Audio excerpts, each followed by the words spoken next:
Hi, I'm Sang-Kyo Shin, a Senior Applications Engineer with Keysight Technologies.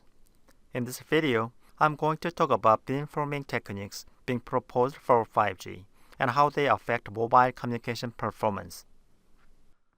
I'll start by reviewing a few concepts that you will need to know. Then, we will create system models of digital, RF, and hybrid beamforming architectures, analyze exactly how they work, then show how they perform under channel impairments and interference. From there, we will take the 3GPP 3D channel model and modify it to support a higher frequency spectrum bands and a wider bandwidth. We will do some practical multi-antenna system modeling using Keysight's 5G simulation library and multi-channel RF models. Along the way, I'll be using Keysight SystemVue to illustrate some of the key concepts. Please feel free to try these techniques for yourself by downloading the workspace file that I use in this video. I'll also show you the link at the end. Let's start by briefly reviewing how beamforming works, beginning with a series of wavefronts. Here is a signal being transmitted from antenna A, then arriving at antenna X.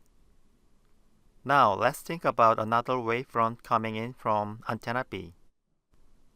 The combined signal level increases when the two phases align, or decreases when they cancel, depending on where and when you are observing the signal. Beamforming therefore tries to achieve a better signal-to-noise ratio by increasing the signal at a very specific location in space, point X. With better link quality, you can transmit a higher data rate. Okay, that was the wave model. Now let's look at how to form a beam in a mobile network application. In the simple case, the UE or user equipment, also known as your mobile device, estimates the channel characteristics and feeds its status back to the base station.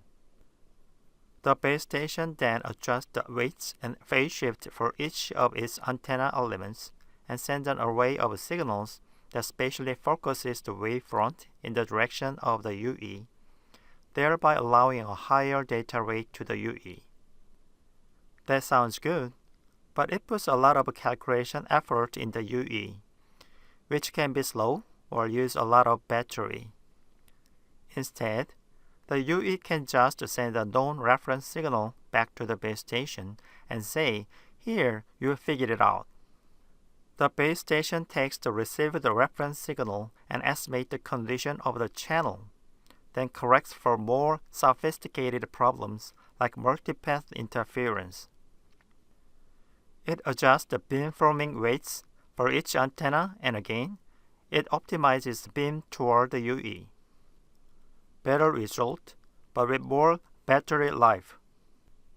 The key point is that the ability to focus energy in the mobile equipment and to adapt to changing channel conditions allows for much higher data rates. So now let's look at the three main beamforming system architectures: digital, RF, and hybrid beamforming. This is a digital beamforming system architecture. All the pre-coding and combining is done in the baseband. In this architecture, you can achieve large antenna gain and enable multi-stream, multi-user connection with a variety of transmission mode. However, if you try to do digital beamforming architectures with hundreds of antennas, the hardware complexity and power consumption start making it impractical. One of the biggest issues is that you need 100 of power-hungry A to D and D to A converters, and all that heat and current consumption will burn out the system. For this reason, the main place you see digital beamforming in mobile applications is in base station downlink transmitters.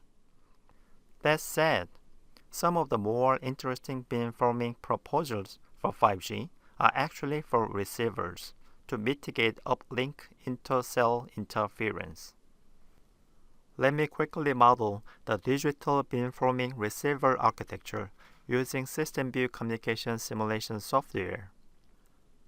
I consider the uplink of Cloud Radio Access Network where 3 mobile users are communicating with an enhanced Node B baseband unit connecting to a remote radio head. The BBU at the central office adjusts the RLH's receiver radiation pattern to listen toward the targeted user, while nulling the pattern in the direction of interfering user equipment. I used a sample matrix inversion algorithm in my receiver beamforming model. Now let's run the simulation and adjust the power level of each interferer. We can see the bit error rate result is getting worse as I increase the power level of the interferers. You can download this example workspace and modify for your own simulation scenario. The second type of architecture is the RF beamforming architecture, which does all the precoding and combining on the RF side. Since this architecture uses a common baseband signal processing chain, it has some implementation advantages over digital beamforming in terms of the lower power consumption and lower hardware complexity. It also only requires one channel of up and down conversion, which can save some RF complexity as well. However, the design of high-performance phase shifters in CMOS turns out to be quite challenging. They introduce phase and amplitude errors versus frequency, and also phase variation versus the control voltage, making precise vector adjustment difficult. Did you know that some of the early 5G prototyping systems in the 73 GHz frequency band proposed this RF beamforming architecture? Let's take a closer look at this design. I used a single carrier modem across the whole band and corrected it for flatness and channel variations with a MMSE fast data feedback equalizer in the baseband receiver. RF beamforming models are added in both transmitter and receiver. You start with an ideal signal, then start adding some errors into the RF chain. In this example, let me apply a simple phase error at each RF phase shifter with 0.03 standard deviation. If I run the simulation, we can see the error vector magnitude has increased. In between the transmitter and receiver, I can add a millimeter wave channel model as proposed by the New York University. Great! Let's look at the third and final architecture, the hybrid beamforming architecture. This structure combines the strength of both analog and digital beamforming system to reduce overall hardware complexity. In this structure, the precoding and combining are done in both baseband and RF. If you look, you still get a similar level of performance to digital beamforming, but it's done in a clever way that reduces the total number of the RF chain and A to D, D to A converters, saving power and complexity. However, even though I used a large enough number of antennas, the lossy millimeter channel naturally suppresses multipath and reflections. Without a certain amount of propagation diversity, MIMO algorithms don't have enough spatial degrees of freedom to deliver much advantage. Therefore, we need to determine the optimal number of streams and the minimum number of RF chains that still guarantees reliable communications link with a cost-effective system design. After that, hybrid beamforming might look too good to be true. So let's take a closer look using my high-level behavioral system model. In this system, I'm using MIMO OFDM baseband source and receiver. The channel is estimated using pilot symbols. On the RF side, I modeled an array of 28.5 GHz transceiver chain and then added some mutual coupling effect into the antenna array. To represent limited scattering characteristics of high-frequency signals, I modified the 3GPP channel model and applied the NYU's mmWave channel proposals here with a large number of antennas. Let's run the simulation.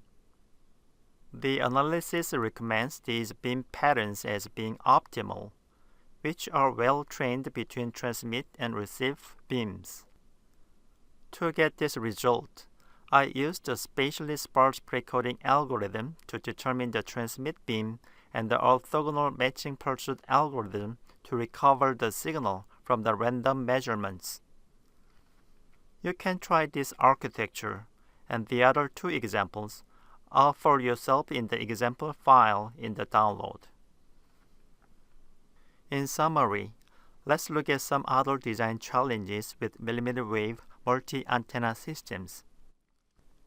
As a communication systems architect, the first thing you need to do is get a 5G modem working at baseband, using one of the many candidate waveform technologies.